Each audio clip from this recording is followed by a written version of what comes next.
After discovering my wife's infidelity, I decided to move to the hills.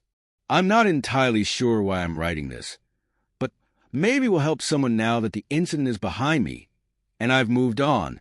After 3.5 years of marriage, I found out about my wife's affair in February 2018.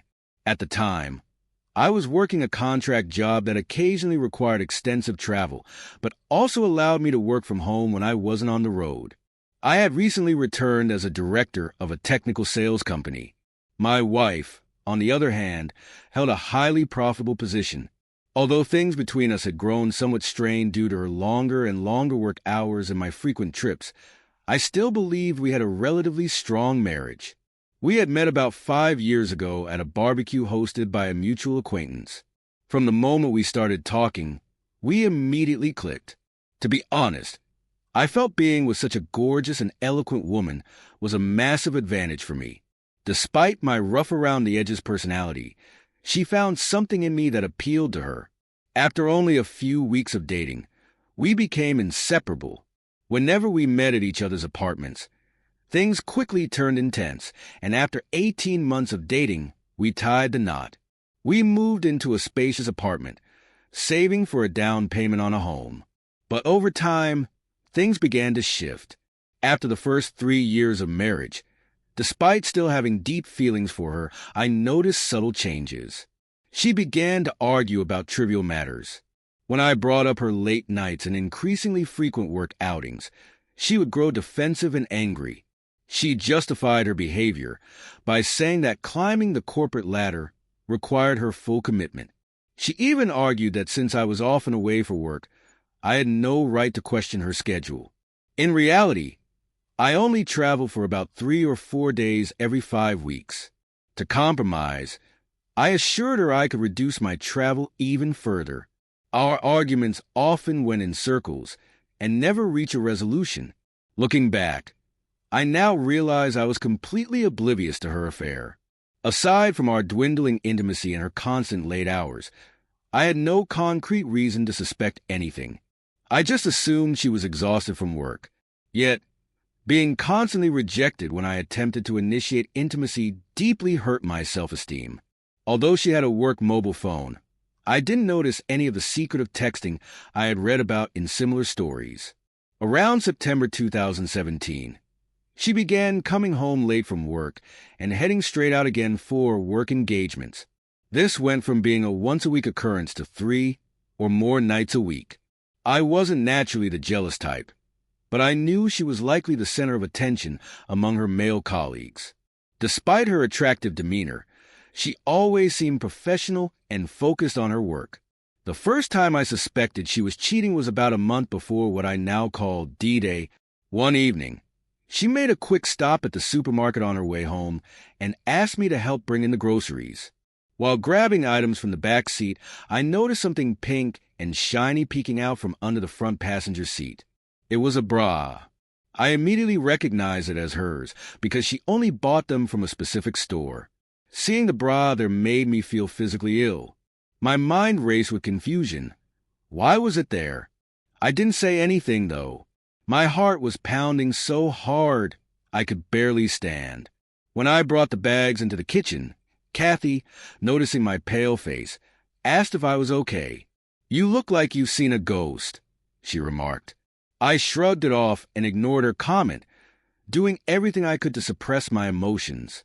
From that moment, I was determined to uncover the truth. But other than the bra, I had no proof. She worked downtown in a large office building, and we lived in a fairly big city. I decided to push the suspicion aside temporarily and focus on giving her more attention, hoping it might fix things. One Friday, I went all out. I cooked a beautiful dinner, set the table with elegant plates, silverware, and candles, and even bought flowers and a bottle of wine. When she came home, breezing through the door as usual, she apologized and said she had to meet her co-workers at a nearby bar. She offered to have a quick snack with me before heading out, but needed to shower first. My insides flipped. I was utterly furious but didn't show it. While she showered, I tossed the food and flowers in the trash and planted my work phone in her car to track her movements. When she left, I followed her to the usual bar she frequented. An hour later, I saw her leave with a man who looked like one of her company's executives. My worst fears were confirmed when I followed them to a nearby hotel. Watching them hold hands and kiss in the parking lot shattered me. I took a deep breath, appreciating Rhee's offer. "You know," I said after a moment, "maybe you're onto something. Escaping my predicament could actually be beneficial."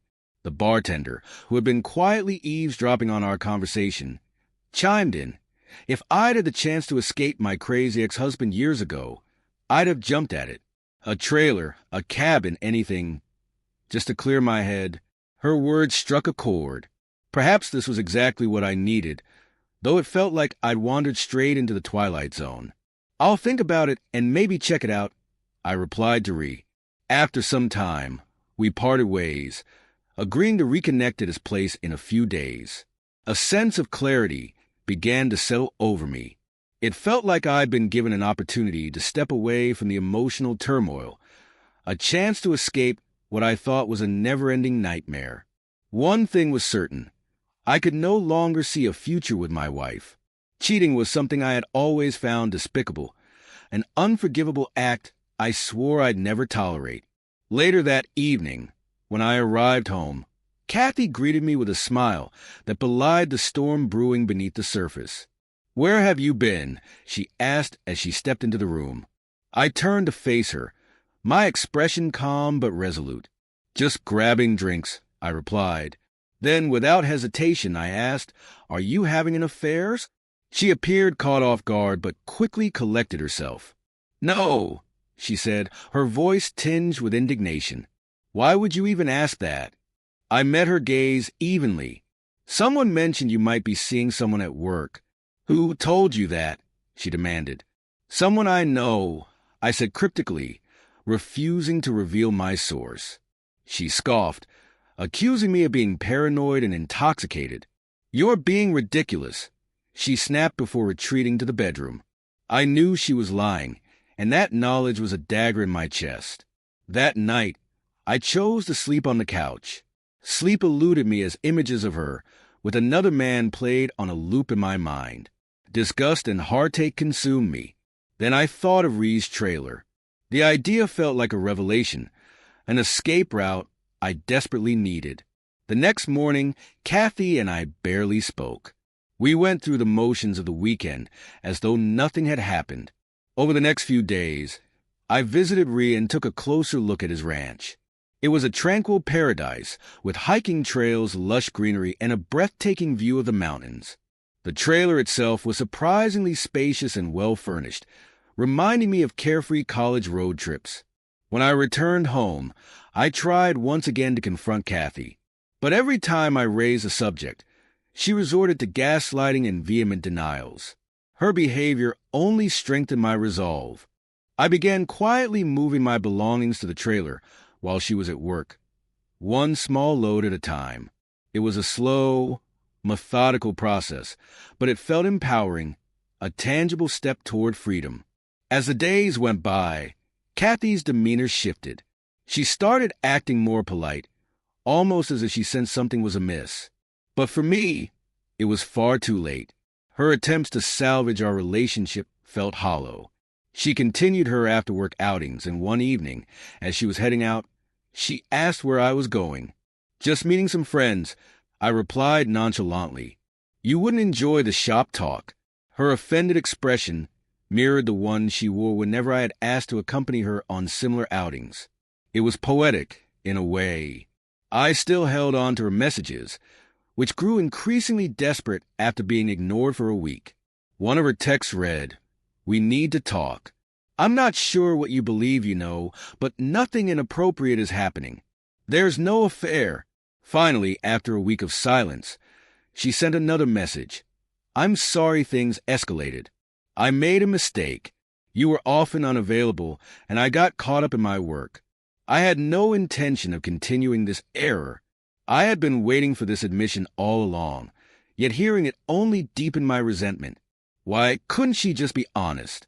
I couldn't envision a future with someone like her. Mistakes don't last for 6 months, 8 months, or a year. Her pleas for reconciliation became increasingly pathetic. She begged me to return, asking if we could work on the marriage, but I refused to reply.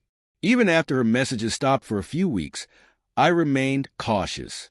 I didn't want her knowing where I lived or invading my life.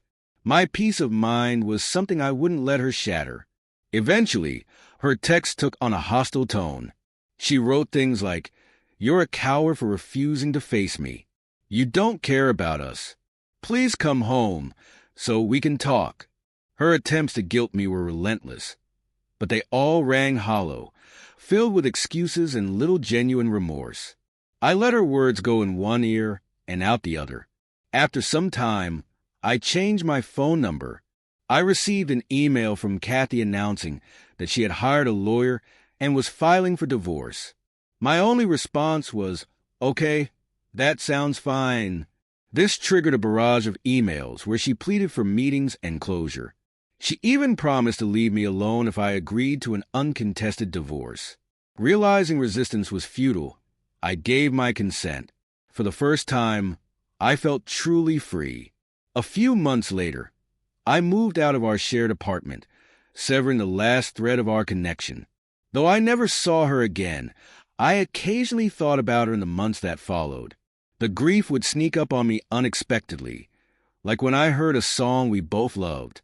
Over time, those moments faded, and I stopped thinking about her altogether. Since finalizing the divorce, life has been great. I met an incredible woman while running on a nearby trail. She had a flat tire, and I stopped to help. Despite being a few years younger than me, she's amazing, adorable, kind, and full of energy. She affectionately calls me her mountain man and loves my simple, outdoor lifestyle. I'm not in a rush to commit, but I haven't closed myself off to love either. I plan to stay in my trailer for now, enjoying the peace and simplicity it brings. It's been a therapeutic space, helping me process the grief and move forward. To those facing similar challenges, I'd advise you to prioritize yourself.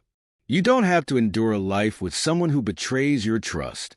Focus on improving yourself and living fully. It gets better, and there's a brighter future ahead. Recently, I encountered Kathy unexpectedly. I had moved 2 hours away and thought I'd left our past behind. But last weekend, while grabbing coffee in town, I noticed her at the same shop. It didn't seem like a coincidence. Thankfully, I slipped away before she saw me. The following weekend, fate wasn't as kind. I was leaving the coffee shop after finishing some paperwork when I heard someone call out, "Paul." I turned to see Kathy waving from across the street. My stomach dropped. She crossed the road quickly, a mix of excitement and nervousness on her face. As she approached, I instinctively held up my hands to stop her. She paused, looking visibly hurt, and said, "I've been searching for you, Paul. I heard you moved here. Can we please talk?" Trapped, I agreed reluctantly. We found a bench nearby and sat down. Kathy began by commenting on how much I'd changed. She complimented my fitness and rugged appearance. It was surreal, almost like she was seeing a stranger. I used to find enjoyment in how she radiated charm. She was clearly turning on the allure, and my instincts were on high alert. It was evident that she was attempting to invoke a sense of attraction, but I needed to maintain my composure to understand where her actions were leading. She started by apologizing for her infidelity, claiming that after my departure, karma had harshly caught up with her.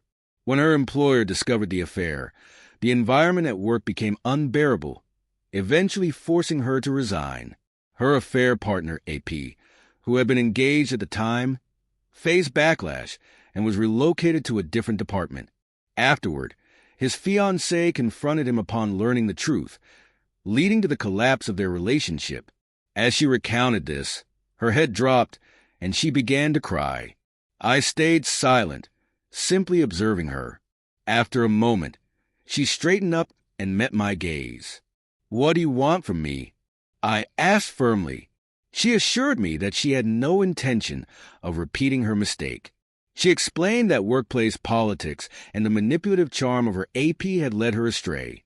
She admitted to feeling as though she had exploited him just as much as he had manipulated her. After I confronted her about the affair, she claimed she had planned to come clean, but drank to numb her guilt. She despised herself and described feeling utterly foolish, isolated, and heartbroken after I left. She ended the relationship with her AP immediately after my departure and said she had been searching for a way to find me, hoping for reconciliation. Despite our divorce, she expressed a desire for a fresh start and wished we could rebuild what we once had. I looked at her with a mix of disbelief and resentment before speaking. You have no right to come here and try to undo all the damage you've caused. Do you really think I'll overlook everything you did to destroy our marriage? As I've said before, we're done. When you cheated, you obliterated any possibility of forgiveness. This relationship is over. You ended it the moment you betrayed me. How gullible do you think I am? Raising my voice, I continued. One night, I saw you walk into a hotel with him. Did you know that? Her eyes widened, and tears streamed down her face as she grabbed my arm, sobbing uncontrollably. I let her cry on my shoulder for a while, before gently pushing her away. I deserve all of this, she said, her voice barely above a whisper. If nothing else, please allow me to take you out to dinner. I just want to talk, to make sure everything between us is clear. I'd rather not, I replied curtly. She pleaded, her voice trembling. Paul, please. I still love you so much. I didn't realize the depth of my feelings for you until you were gone. You broke me just as much as I broke you. I can't forgive myself, and I don't think I ever will. She collapsed into another fit of tears. Feeling conflicted, I reluctantly embraced her, realizing that her pain mirrored my own. Once she calmed down, I asked how she managed to find me. With a faint smile, she admitted, I ran into Stacy a few weeks ago and asked about you. She was hesitant, but eventually mentioned that you lived nearby. I laughed bitterly. Stacy never could keep a secret. Her cheeks flushed, and we decided to have dinner at a quaint little restaurant. Throughout the evening, I kept my guard up, ensuring there were no misunderstandings. Before parting, she insisted that she hadn't dated anyone since I left and vowed that I was the only person she wanted. She pleaded for another chance, but I remained firm. It's far too soon to even consider that path, I told her. She asked for my phone number, but I refused. Instead, I gave her my email address, warning her not to flood it with messages. She reluctantly agreed and promised to send me details about her plans to visit the following weekend. As she got into her car, I posed one final question. If I had been the one who cheated, would you have forgiven me? After a pause, she replied, in time maybe, but only with therapy, honest communication, and mutual effort to heal. All right, I said. Maybe I could consider forgiveness in 5 or 10 years. I would wait, she replied earnestly. She then took my hands in hers and declared, Paul, I will always love you and will do whatever it takes to prove it. Her words lingered with me long after she left. Despite her heartfelt declarations, I couldn't envision a future with her. That night, I returned home, took a long run, and reflected on how far I'd come. Could I trust her not to shatter the peace I'd built for myself? Time would tell, but for now, the wounds were still too raw.